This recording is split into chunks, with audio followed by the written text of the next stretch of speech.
Hello friends, welcome back to the my new video guys and my YouTube channel. Today friends we are going to talk about guys notification ringtone how to set in our Samsung mobile.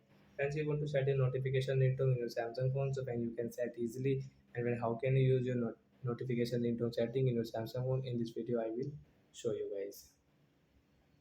So before starting video friends, first of all you can subscribe the channel guys, click the bell icon, like my video. First of all guys, open your phone setting and guys scroll it. Friends, you can see sound and vibration, click here. Click on guys notification sound setting. So and which notification ringtone guys you like guys, you can set from here guys. You will have to only click. So you can jump and guys single laser. So example however we will click on guys this coin ringtone. Come back. So as you can see notification sound means notification ringtone will set into coin. So like that guys you can set your notification ringtone in your Samsung mobile. So that's it guys. Thanks for watching the video and we will meet on next video. Bye bye. Friends, thanks for watching the video guys.